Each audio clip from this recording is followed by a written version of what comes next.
Welcome to Writer's Digest Presents. Hosted by the editors of Writer's Digest, this monthly podcast features conversations with writing and publishing experts whose insights will help ignite your creative vision, hone your skills, build your platform, and get your work out into the world. Hi everyone, welcome to Writer's Digest Presents. I'm Editor-in-Chief Amy Jones alongside editor Michael Woodson. Today we're talking with Byron Lane, author of one of my favorite books of 2023, Big Gay Wedding. Our November-December issue is all about making readers laugh, and this book did exactly that. So I am thrilled to welcome Byron to the podcast. Hi there. Hey, thanks for having me. Thanks for those kind words. Yeah, I couldn't stop talking to Michael about the book after I read it.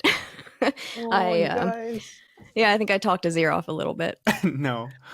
It's the biggest compliment to know that you're an annoyance in someone's conversation because they won't stop talking about it. It's the biggest reward.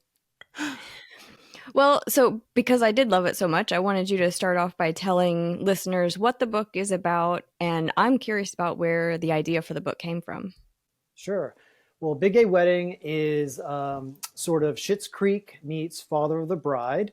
And it's about a conservative mom who runs a rescue ranch for misfit animals in a conservative part of Louisiana. And her son wants to come home and get gay married. He wants to get married on the family farm. He's gay, and this is a town that's not used to that kind of thing. So really, it's kind of a story about a mother coming out as loving and accepting her gay son. I've been really honored by people's comments and people who write to me on Instagram. And sometimes I'll have like some straight guy who's like, I just read Big Gay Wedding and my wife is mad at me because I keep waking her up laughing. And another lady wrote me and said, I'm not your demographic. I'm straight. I've got 3 grown daughters. They're all out in the world. And I find myself crying. Totally. So those are just like, I don't know. It's so rewarding to get that kind of feedback. Josh and I were just on vacation with my parents, and I was reading it on vacation, and he had heard me laughing, and then he looked up, and I was crying, and he was like, "You were just laughing. Like, what are you reading?" And I was like, "You just have to read this. It is like a real dramedy, and you write dramedy so well. And it's not just that like this scene is really funny, and then that scene's really sad. Oftentimes, one scene in this book was." And in A Star Is Born, your debut, would have me like cackling and then like getting really, really emotional. For you in the process, like what comes first? Is it the comedy or is it the drama? That's a great question. Stephen, my husband, Stephen Rowley, he's also an author of The Celebrants and The Guncle. And sometimes we can't help ourselves, and we'll talk about writing at lunch and dinner. And both of us do that kind of try to strike that balance of comedy and drama. And we both sort of write towards the drama because the comedy feels a little more natural for us. So, some like I'm working on a new book now, and I'm thinking, all right, where's the loss going to come from? Where's because I already know like where the funny is going to come from. So I'm like, what's going to happen to these characters that's going to tug on the emotions. So I do try to do that. And there's also this weird balance thing that I'm still learning how to juggle, especially after A Star Is Born. Sometimes this happens. The book came out, people were kind and the reviews were lovely.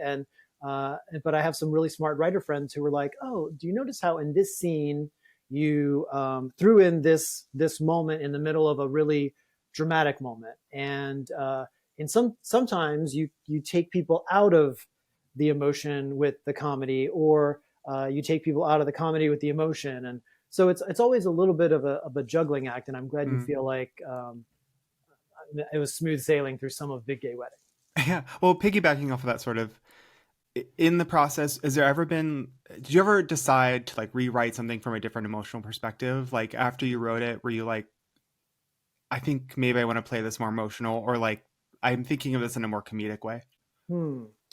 That's a great question. Yeah, I think that definitely happens. I mean, I would put that under the umbrella of just like, this isn't working right. Sure. You know, and then you start to look at, well, what choices can I make that are different? So maybe this conversation doesn't take place in the barn. Or maybe this isn't a conversation between the mom and the neighbor. Maybe this is a conversation between the mom and the grandpa, Yeah. and Mhm. who each have their own things going on. And Mhm. so sometimes it's kind of tossing that stuff around.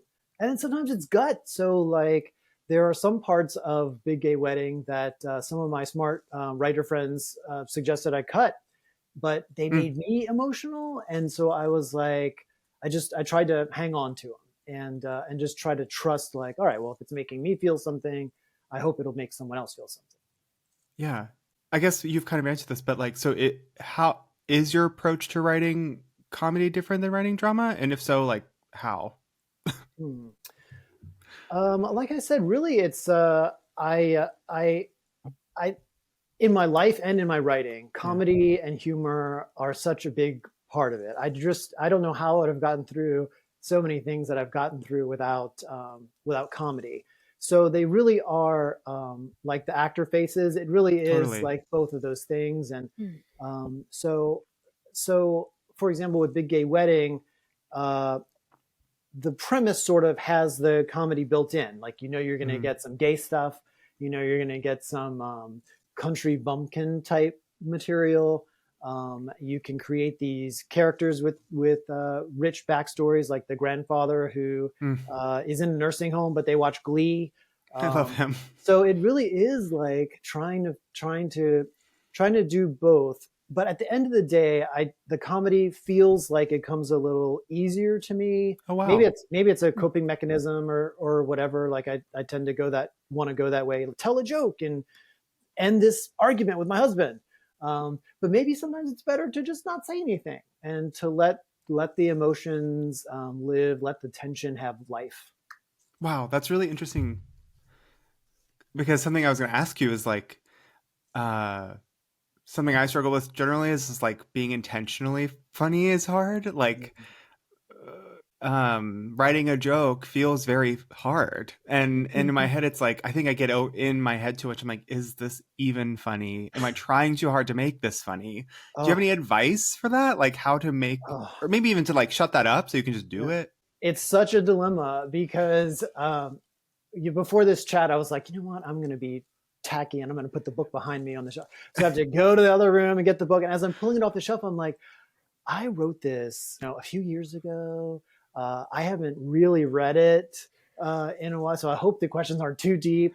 But it goes to show you, like, you basically tell a joke. It'd be like a stand-up comedian telling a Yeah. joke and then waiting 3 years or so Oh to yeah. hear whether the audience reacts. So it's a real dilemma. And I started my career in journalism Hmm. and as a TV news writer and reporter in New Orleans, and I had this friend there named Glenn who was he was the fancy producer. He did the 10 o'clock news, and at that time, like Hoda Kotb, who's now with the Today Show, Mm. she was the anchor at the time. So it was a really well written, crafted show.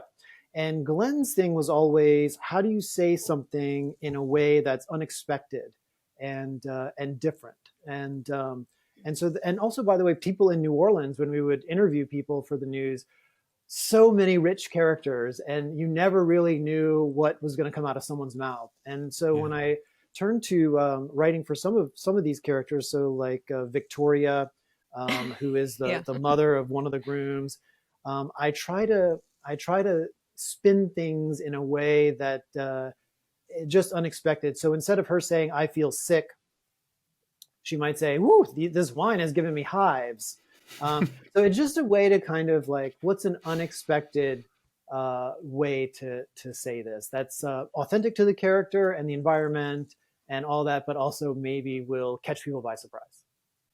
I was 100% surprised every time Victoria said something. She was like She was a the riot. yes, the way like even like her feeling like so like truly sick because of the Uh-huh. fresh air was just like so funny. She was really fun to write, and in the back of my head, I was thinking a lot about Lucille Bluth from Arrested Development. Oh yeah, Oh, Um, yeah. so totally. so I've always loved these. Female characters, female sort Yeah, of diva adjacent characters have totally. always been my Mhm. favorite. Even growing up, like Bette Midler in anything, Hmm. Lily Tomlin in anything. So I'm lucky that I kind of have this affinity for these people who, by some accounts, should be hospitalized or in therapy, but they're really fun to write. Yeah, well, she's also a great example of like something simmering under the surface too. Like she's so funny, Mhm. and then when the truth comes out, it's like, oh, she's kind of dealing with something. And her husband, I think, is a great example of like that was also really a surprise too. Like nothing was like just funny. Like there was always a purpose behind what all the characters were doing, which I thought was like really, really lovely and added so much depth to the story. Another scene that was really like truly laugh out loud hysterical and then was giving me chills was when Chrissy Barnett's mom gets high accidentally and then has like sees her husband and has a conversation with Elaine. It's a sheep, right? Yeah, Yeah. yeah, yeah, yeah. Which is like some of her describing what she was feeling. Like what this was when Joshua was like, "What are you reading?" Because I was like, uh, truly cackling at the way she was describing what it felt like to be high. And then her conversation with Elaine was it gave me chills because it just felt like this really magical moment and like a natural progression from comedy to something with maybe a little bit more purpose. And it also just felt like anything could happen in this book. How did you go about personifying like the animal characters in this? Hmm. Um, I forget where the idea initially came from for naming all these characters, but I heard this thing a while back about people with dementia, that sometimes Mm. people with dementia, for example, forget that they are smokers, and they'll Oh, wake up in the morning and just never have a cigarette again, and just like that's it. wow. And I had the thought, oh, I wonder what if they're a bigot or a racist? Is it also possible? Because those things are also made Wow. up. It's just like how you choose to see the world or who you choose to hate, and it's a little arbitrary, And so, what if someone wakes up and forgets that they hate gay people or that gay people Mm. make them uncomfortable? And so the mother of the groom, Chrissy, getting accidentally high afforded me that ability to kind of have someone knock some sense into her, and she's in a place where she can hear it. Mm. And I can't confirm or deny that I've ever been high, um, but I mean, you could equate it with maybe it's more universal to say when you're drunk, and something that's really simple can really be Totally. mind blowing, Yes. and something that you hang on to and you can't shake. And I think that that's an opportunity for growth and change and all Mm. that. And don't we love for when we see people making big mistakes, for someone to come along with a big club and knock them on the head, and try to set them straight. Totally. I want to talk about Chrissy a little bit more because she was such an interesting character to me.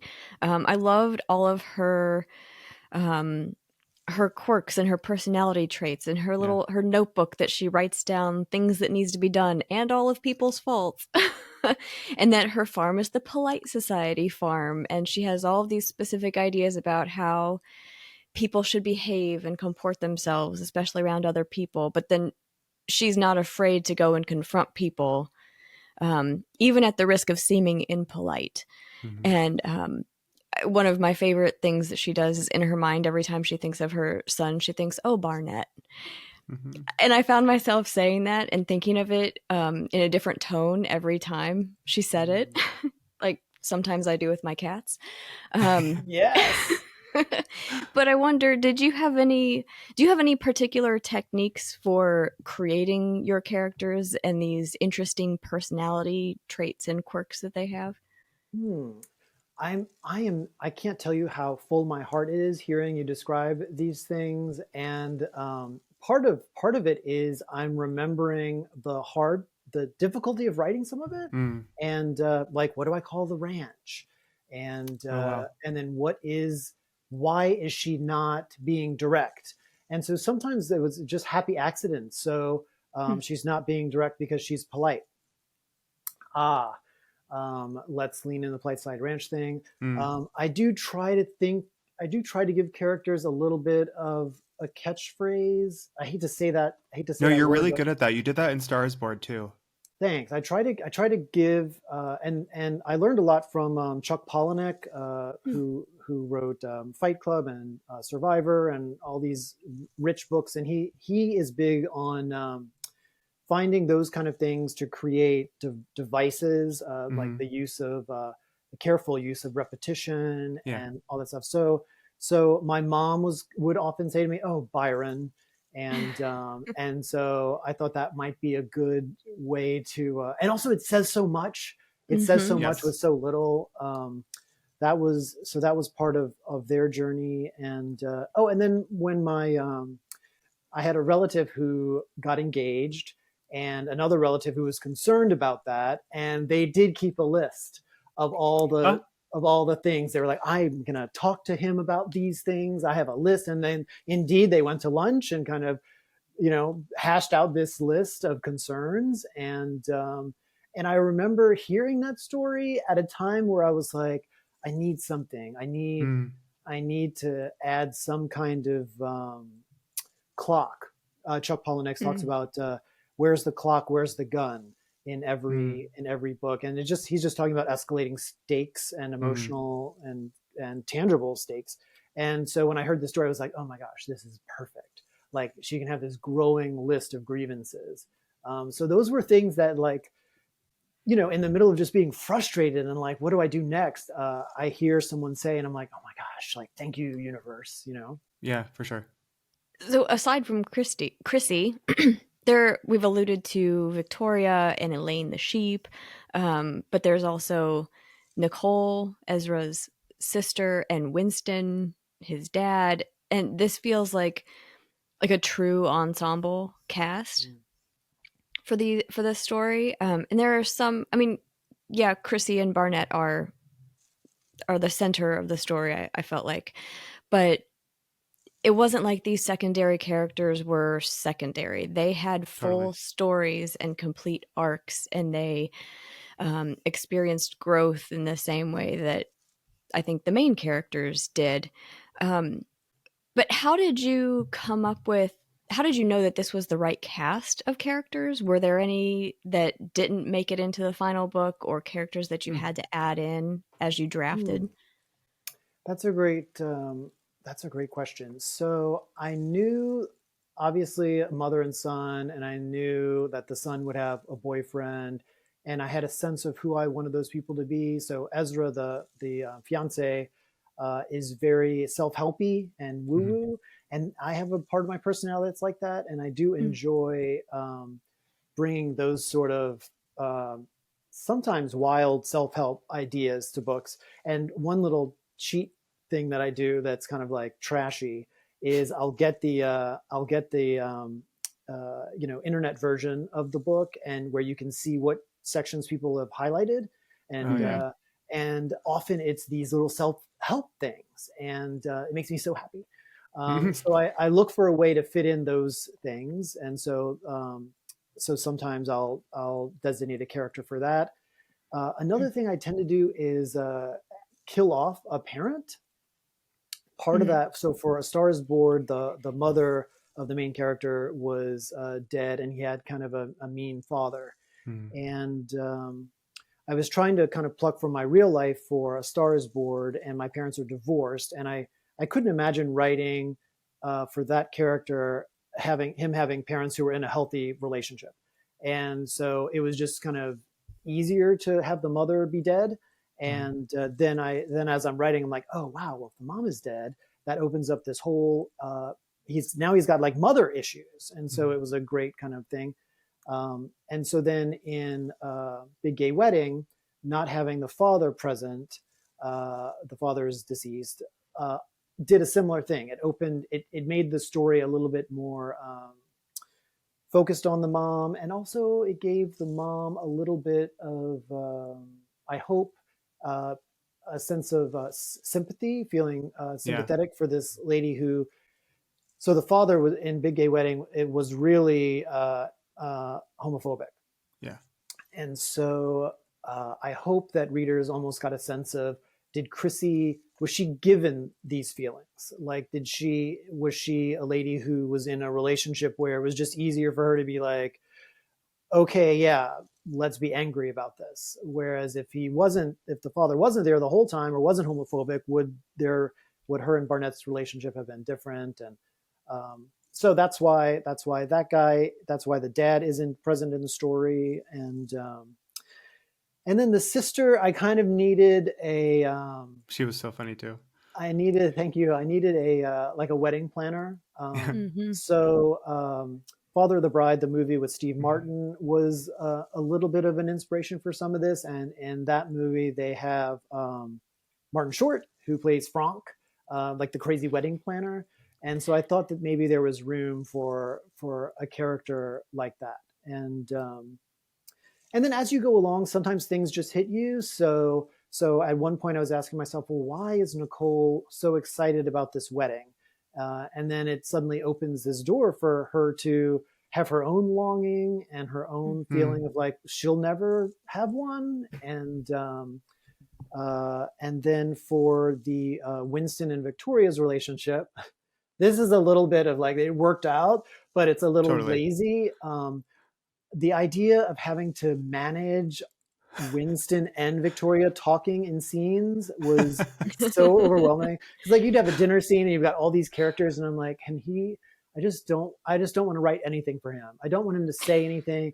And so it became like, uh, a process of like, oh, I see what we can do with this, and take her struggles, and then his not talking, and then at the end, kind of tie it into something a little bit neat. There's just a lot of happy accidents, guys. Oh wow. But like with Winston, he was so present.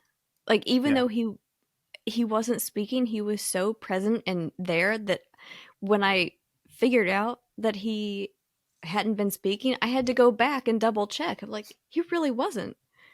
But he was so present. I love that.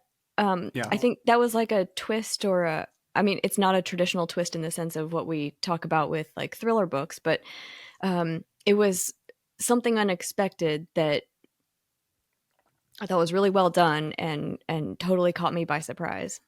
Yes, Amy, I completely agree with you. And like how you say like that was not in the same sense as like a thriller genre, but like I think that's when surprises feel so surprising is when you Hmm. like truly like there's an aspect of like reading a mystery thriller like there's going to be a twist Right. here or something. And so the little um twists that were sort of peppered throughout this, they really like hit Hmm. like a gut punch. Like Oh yeah. even like sort of Papa's reveal. I don't really want to give away too Hmm. much, so I won't. But like Papa in general just kept being such a surprise. He's one of my favorite characters, and I think another scene that I think was like the description of it being Schitt's Creek and Father of the Bride. I think is perfect, and like Hmm. tells me I could really like recommend this to literally anybody. Like I think anybody could love this. And that scene where he is stealing his friend's clothes was just so funny and then is so lovely and touching, and it Hmm. reveals a lot about um like Papa, but not even just him, but like it reveals a lot about the people around him and his relationship with Chrissy, and then his relationship with his dead son. And you saying that about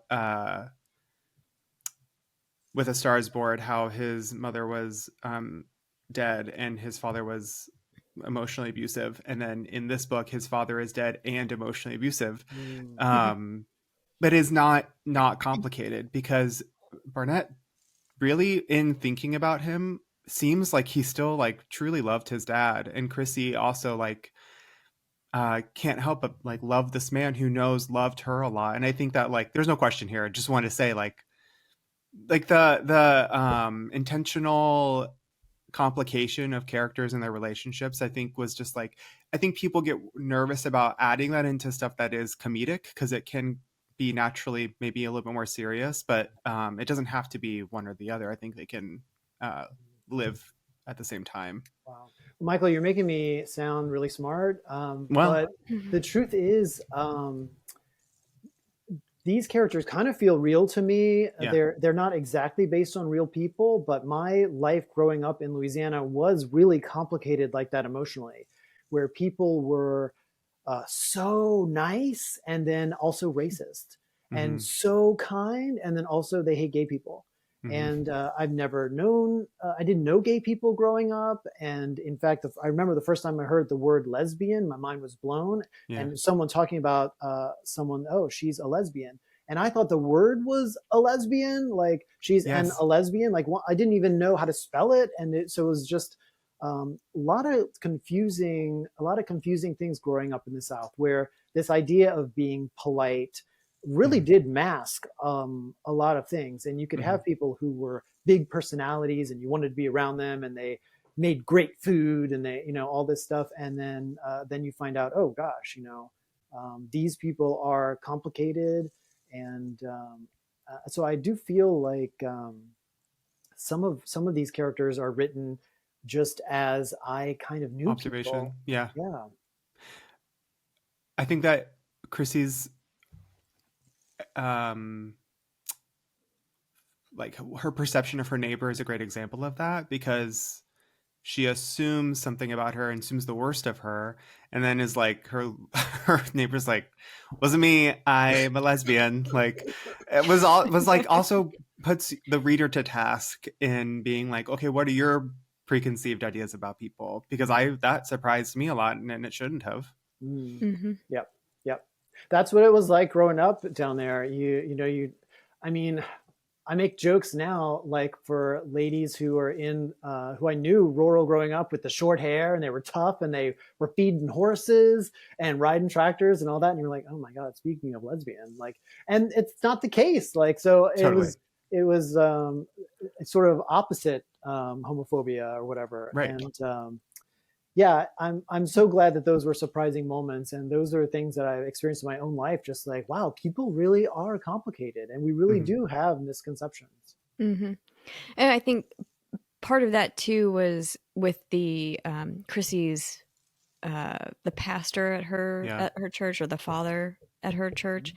She had relied on him for so long and what she thought of as her community. And I have a lot of complicated thoughts about religion because of related to stuff like that. And I thought that those scenes with him were, in a similar way, very interesting, showing the complexities of what you are taught when you are involved in an organized religion versus what Mhm. your life outside of that is like, and what you come to expect from those people who are supposed to be your community, Mhm. and then who shows up at the end of the day.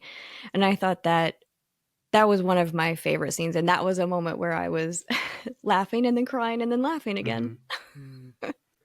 Religion is so complicated, y'all. Mm-hmm. And I Oh have a yeah. friend who talked about this very meaningful experience she had traveling overseas. And she was at this monastery, and this monk was just like sent from heaven. It was just like the most magical experience. And then she goes outside and she walks around, and like she looks, and like there he is behind some dumpsters, like smoking a cigarette. Uh-huh. And it's like the humanity, you know what I Mm-hmm. mean? And so I hope that in the scenes with the priest, who she called Father Perfect, like it was, Mhm. Yeah. and then to suddenly see like these people who we think of as so, and we think of parents sometimes that way too, as Yeah. so Mm-hmm. perfect, the way kids look at parents. And then a congregation might look at a pastor and see, oh, they're smoking back by the dumpster after all, Yeah. Right. Right. So I want to change gears a little bit and talk about like the publication of this book, because we always like to celebrate when an author's debut book comes out, because it can be years or decades in the making. But the second book often has challenges too, even if they're entirely different challenges. So, and this is your second published novel. I Mhm. don't know how many drawers books you have in a drawer that will never see the light of day. Two. But I wondered, oh, two. That's not too bad. No, Yeah. it's not bad. It's not bad. Yeah. Well, so I wondered, how was the experience of the publication of this one and the writing experience different? Because I Mm. assume, like, what was harder, what was Mm. easier? Because It might not be what we Gosh, expect. they really were different experiences. So the first one was sort of inspired by real life. So I was an assistant to Carrie Fisher, and so A Star Is Born really was. I had kind of a blueprint for what a relationship like that would look like for an assistant to a sort of wild celebrity. And then all right, so I did a draft of A Star Is Born, and like I said, I started my writing career in journalism, so I was used to telling stories in 3 sentences, Right. and making a house fire every night in New Orleans. It seemed like there was a house fire, and so on the morning news, how do you make another house fire story interesting and brief? So that's how I Mm. got my start, is like keep it tight, keep it Hmm. interesting. So then I tried to write a novel, and I hired a couple of freelance editors to give me feedback and help me understand a novel structure, what this looks like, and I got lots of great advice about stakes. And do you see how if you move this chapter here, you create a sort of Mm. up and down momentum, or if you delete this scene, do you see how you create tension? And so A Star Is Born, a lot of the work was really in rewriting and restructuring. And it did feel like I was going through college, learning how to Mm. write a long format thing like that. So Star Is Born got published, and then I had a 2-book deal with Henry Holt, and so I was trying to figure out what the second book would be, and I had this idea for a family drama, and I was just like, I'm just going to write it. And so I wrote it, and then I sent it in, and people were like, "Whoa, this is a lot of drama. I'm not sure that's the right fit for, at the right time, and all that stuff." And so then I learned, all right, well, this is a great lesson to be more communicative with my agent, with my Mm. editor, the publisher, about what they're looking for, what I can bring to the table, what kind of stories I can tell that are meaningful to me, and Hmm. and also sellable, like that kind of thing. Totally. So it's keeping a little bit of an ear on what's going on in the marketplace. And I had just gotten married to my partner Stephen, and we had a little gay wedding. It really was just us, and one of my best friends was the officiant, uh, and because COVID was happening, so we also didn't want didn't want as strong, but we couldn't invite everyone. We couldn't have like a big party. And then when Hmm. we thought, well, gosh, if we just hurry and do it, then we don't ever have to worry about having this big party and the expense and the drama and seating charts and all that. Anyway, so we had a little gay wedding, and my editor saw that and was like, what if there was a story about a big gay wedding? Mm. And at first I was a little resistant because cliche things popped in my head. When I think of big gay wedding, I really do think of like a Manhattan extravaganza. Sex and You City know, 2 opening I think scene. of Sex in the City too. Yes. And I'm like, the idea of having to write that is like, oh my God. But then I started thinking about my own life, and I was like, well, what if it's in Louisiana, and what if it's this mom? And I was really lucky that my editor at Henry Holt, James Malia, was worked with me on early concepts. So like there was an early draft where the mother was poor, and the farm was not was kind of dilapidated, and he asked, well, why would she want to give him a farm that's run down, and what is Wow. he? And just things like that made me think. And then there's also like the lazy writer part of me that's like, oh well, if money is really not an issue, like that does solve a lot of problems, and make it easier to stick to an emotional story without having to have some side element of like fundraising. Um, so that's really the origin of this big gay wedding story. And the character stuff was so fun to write.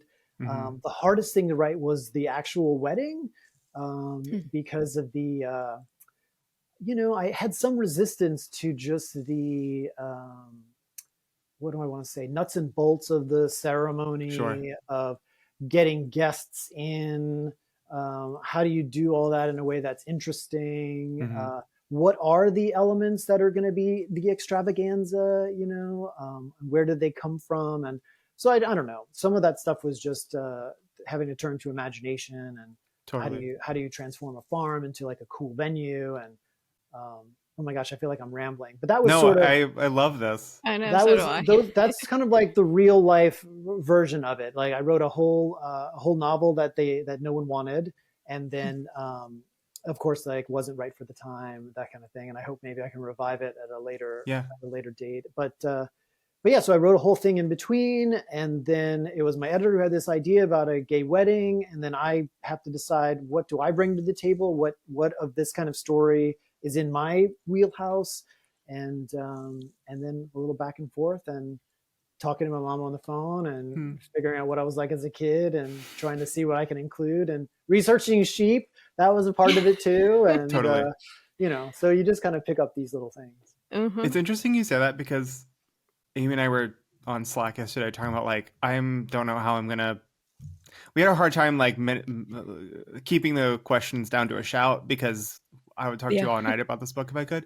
And one of the things we were talking about was how um, you saying how like thinking a big gay wedding, you think Manhattan, you think Sex and the City too, and you didn't want to do that. And then place was so important to this book, and I can't imagine. And I think like the juxtaposition of this big extravaganza in a place where you wouldn't expect it is one of like Mm.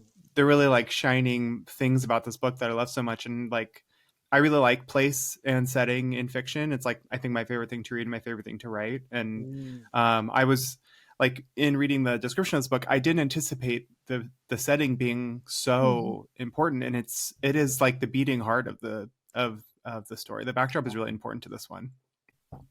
Thank you. Yeah, I'm glad you felt that way. I do Yeah. try to lean on Mm. like what feels authentic to me, and I never lived in New York, even though it's like a little fantasy. Mhm. But I know the South, and I know that vibe. Yeah. Mm-hmm. So you talked about the differences in writing the two books. What about the actual, like once the book is out into the world? Mm. Um, how was releasing a second book different from the first? Because I would imagine that you have different expectations with your first book versus your second, and readers who have read your first book might have expectations too. Yeah, it's funny. So the first book was so personal, Mm. with the Carrie Fisher angle, that I was really um, nervous about reaction, because I loved her, Yeah. Mm-hmm. and I wanted people to love her too, and I didn't want people to think I was exploiting Mm-hmm. her, and so I was really nervous about that. So my first, also, this is crazy, but it came out in 2020. I had just finished chemo for testicular cancer. I'm fine now. I have a cool fake testicle, and no more cancer. That's But I had great. just finished that, so I like all my hair fell out. I was sick. I gained a bunch of weight, and then COVID happened, so bookstores were closed. Right.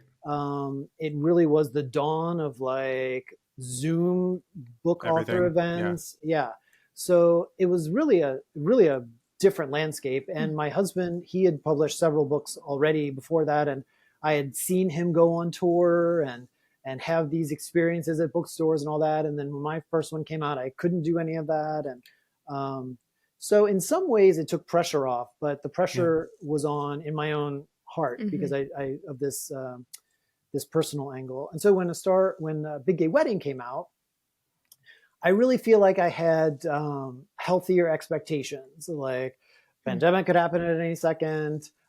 People could love it or hate it. I was a little bit nervous that the gay part of it was gonna get some blowback, but I really didn't experience any of that firsthand. When we were doing the cover design, there was some talk about Mm. how gay the cover should be or could be. And I remember at one point feeling like, hey, can't these guys be, really gay? Like, where's the. And someone with the marketing was like, Byron, I don't know what it's like on street corners in Palm Springs or Los Angeles, but, in the middle of the country, in real life, like having two guys holding hands is sort of its own kind of Yeah. active bravery and Mm-hmm. activism. And so I did go into it thinking, you know what, even if it's just having this cover with a couple of guys holding hands, that feels like an important accomplishment to me. So I tried to go into the second one with with low expectations. And my goodness, like hearing from you two, like I'm like, oh wow, maybe this book is really good. I don't know, like it really is. Like it's so lovely to hear these Oh, things. Thank you for that. easy to do. Absolutely. We Oh we yeah. have the easy job. Like we Oh, Yeah. get to be like, wow, this was incredible. Let's hope he wants to Hmm. talk to us about it. Yeah, oh yeah. exactly. Well, and also, I just, as you were talking about that, I forgot that this came out. You mentioned Stephen, and I'm in love with both of you. And this came out on the same day as his new book too, right? So wild. Yes, Yeah. his was supposed to come out before. I think it's a couple of weeks before. It's possible mine. No, I think his had to move because he was selected by Jenna Bush Hager Today Show Book Club, Hmm. Hmm. and so that forced the date, his pub date, to change. And so that was another thing that was really special. I don't know if that's ever happened for Right. husbands to have both books come out on the same day. We have different publicists, different publishers, different editors. Wow. Everything's different. It really was just like a happy accident. And so to get to go with him and do events with him was, Yeah. it was really fun. He's really fun. The experience was great, and I didn't stress. I was like, "You're in charge. You're driving us to the bookstore. I'm not even Oh yeah. looking it up." You know, there was a little Nice. bit of like those kind of things, and it was really fun. It was really fun. Okay, so you mentioned Stephen, and I mean, I love his books too. And I'm always curious about writers who live with other writers. Like, how do you make that work? Are you each other's first readers? Do you bounce ideas off of each other? Do you have rules about when you will show each other your work, or what kind of feedback you offer each other in order to maintain the peace at Mhm. home? Yeah, it really is. I mean, I feel really lucky. Of course, I think this is because I've had years of therapy, and that's what I bring to the table. And that's why we never fight. It's because I am a saint. Of But course. we're great communicators. Yeah. Stephen is so great and generous, and yeah, we read each other's work. We're the first readers, Hmm. and then we give notes. The notes giving is one area where I think we both learn as we go a little bit. Like, okay, what Hmm. is he asking for? Is he asking for notes? Is he asking for joke punch ups? Mm. Is he asking for things that are big changes? Right. Like, what's the time frame? So, like, if his book is due, I know, like, oh, well, I'm not going to give him a note about, like, oh, instead of having this in Morocco, make it Tennessee. You Yeah. know, like things like that. So you do kind of find where they are, and I think he does this for me too. Sense emotionally what the other person needs. Like, Hmm. sometimes you just need, like, this is great, keep going, Sure. or more of this, and not sometimes not to overwhelm, sometimes to push. So there, it really is a little bit of a balancing act, and finding out where we can be of real service to each other. Yeah, for sure. Yeah, I love that. And So the then last writing on question. separate sides of the house, that's another thing Oh yeah. too. So, like, I don't want to hear him chewing gum. He Hmm. doesn't want to hear me, like, humming. You know, it's like that kind of thing. And we're lucky because our house is pretty quiet, and he writes on one side and I write on the other, and then we'll meet in the middle for lunch. And Oh, um, that's so Nice, romantic. yeah, isn't it's really sweet. it? Yeah. Isn't it gross? We're gross. No, it's We're gross. perfect. No. It's working out. It's working out. Yeah. I'm very happy to hear that. Need to take notes. Separate areas. It's hard. It's hard. Yeah. My last question is, you mentioned you were working on something else. Are you able to tell us anything about it?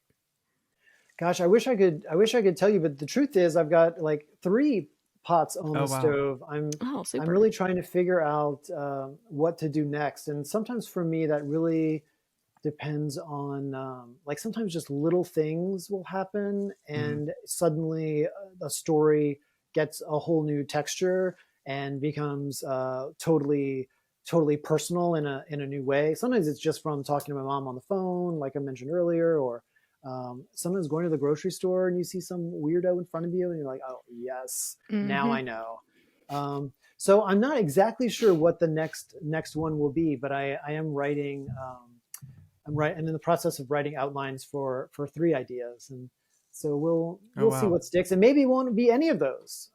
Yeah. Yeah. So yeah, that's kind of where I am. I'm in writer purgatory. Oh, I mean, perpetually. I've never finished a thing, so So Same. has there been any I can see this and A Star is Born being like very easily adapted into Oh, yes. something. Have you heard any interest in that? Or are you interested in that at all? oh yeah, for sure. So there's been some talk about Star is Born as a TV series, which I'm really excited about, and Yeah. so I'm in talks with some producers about that possibility. Awesome. Big Gay Wedding feels like a movie to me, Mhm. Yes. and to be honest, it kind of feels like is this tooting my own horn in a weird way or something? But it feels like it could be an important movie. I Totally. mean, the coming out story we've seen in the world, but for me, the idea of a parent coming out and coming to terms with their kid being gay and coming out accepting and loving their kid feels like we're in a moment where that's a story that we haven't seen and could be important to some people. Yes. I love Absolutely. it. I something I meant to say this earlier was that um when I was reading this, Josh was asking like how is it? I was like, it's really good. Um I hope Chrissy has a change of heart soon because like it's hard to read like Mhm. as it should be a homophobic character, and it just made like her um it's kind of like in a scary movie, like at the end when the main character isn't scared anymore, you aren't either watching it. And so like once she starts to like get like really like find her voice with like how she actually feels, you read it like do like yeah, fuck yeah, like I love Chrissy, like this is your moment and you're really Yeah. taking it.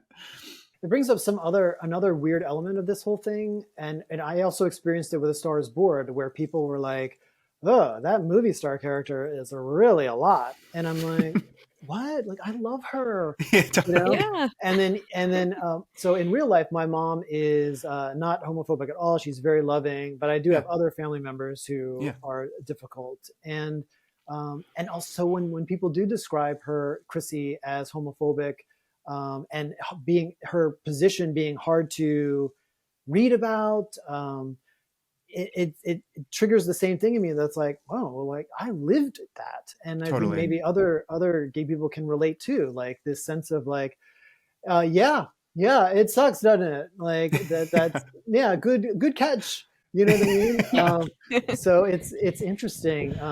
It's another surprise. It is making me think a lot about how trauma maybe is Mm, internalized in me that's coming out in the books, mm, and it's something I haven't really thought a lot about. But it feels very natural to me. Chrissy felt very natural to me, and mm. in Star is Born, the movie star character felt very real and natural to me, and so I don't know. Yeah, interesting. You guys are giving me something to talk about in therapy. It's gonna be an interesting week. Yeah, yeah. Yeah. That's all I Yeah. had. I love you and Stephen. I loved Mhm. getting to meet you guys in person a while ago, and I hope to see you guys again someday. So, That was so great. Yeah, yeah. I hope we can hang out again soon. yeah. You're great, Michael. Hi to Josh and Amy. Thank you for chatting with me. This was really special. Absolutely. Thank you so much for coming on. I appreciate it. It was a pleasure to talk to you. Anytime. Thank you for listening to Writer's Digest Presents. We'll be taking a break for the month of December, but we'll be back in January with our best writing advice from 2023 to help you start the new year right. In the meantime, you can always find us on social media at Writer's Digest or on our website, writersdigest.com. See you next time.